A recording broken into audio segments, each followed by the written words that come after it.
संजीव, एक डेवलपमेंट आपसे चाहिए थी मिडिल ईस्ट को लेकर। जिस तरह से लगातार अब इसका दायरा बढ़ रहा है, चीन और रूस कंडेम तो कर रहे हैं। यूएनएससी की मीटिंग में भी खासा इसको लेकर उन्होंने विरोध जताया था, लेकिन क्या वो अब अगर नेटो के बाकी फोर्सेस अगर इस लड़ाई को ज्वाइन करेंगे तो क्या रशिया या चाइना की तरफ से कुछ हमें देखने को मिलेगा, या फिर सिर्फ जुबानी हमले ही उनकी तरफ से होंगे?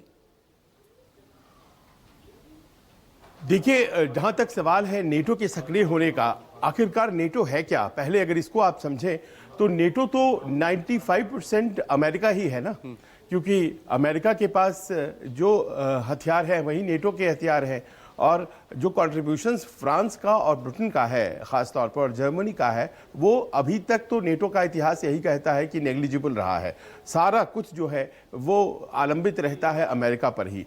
तो इसके लिहाज से ये कहा जा सकता है कि नेटो के सक्रिय हो जाने से कोई गुणात्मक परिवर्तन आ जाएगा अमेरिका के स्ट्राइक्स में, ऐसा नहीं है।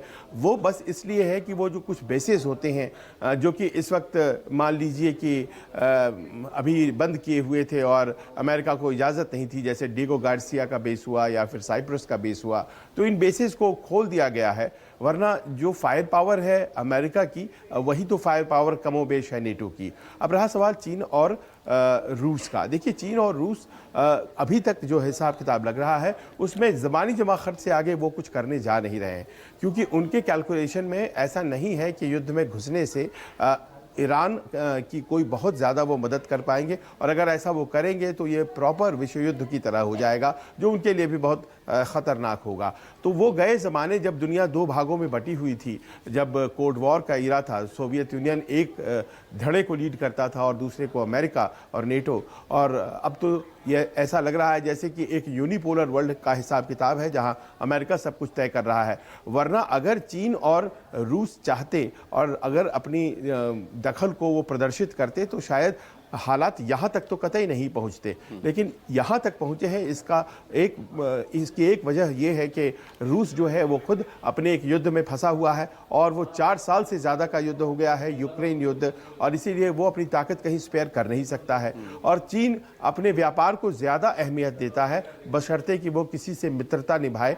और उसके मत भूलिए कि पिछवाड़े में एक राष्ट्र है जिसका नाम ताइवान है, और ताइवान की जो उसकी समस्या है कभी भी अमेरिका उठा देता है, लिहाजा वो भी कहीं ना कहीं कॉम्प्रोमाइज़ करके ही चलता है। लिहाजा ईरान इस वक्त अकेला है, और ईरान को इस वक्त अगर किसी का समर्थन है तो वो उसके प्रॉक्सीज़ का है। वो लेबनान में सक्रिय हिजबुल्लाह का और हुतीज़ का यमन में, लेकिन ये आप भी जानते हैं ये बहुत ज़्यादा मदद नहीं कर पाएंगे, लिहाजा वो अकेला ही है और उसके पास क्षमताएं सीमित हैं। अब इन सीमित क्षमताओं को वो लेवरेज कैसे करता है, किस तरह से वो ऐसी अफरा तफरी फैला देता है कि खुद अमेरिका कहीं ना कहीं बातचीत के लिए टेबल तैयार करता है और कहता है कि चीज़ें अब दुरुस्त की जाएं।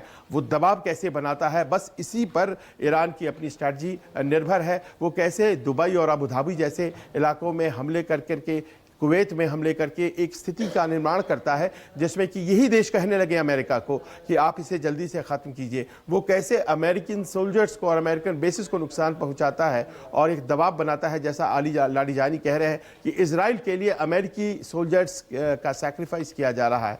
वो इस तरह का जब दबाव बनेगा तो जाहिर है कि टेबल पर अमेरिका को बैठना पड़ेगा, और उस नेगोशिएशन के जरिए कम से कम इतना ज़रूर होगा कि ईरान अपने मामले तय कर पाएगा, अगर पूरी तरह से नहीं तो आंशिक ही।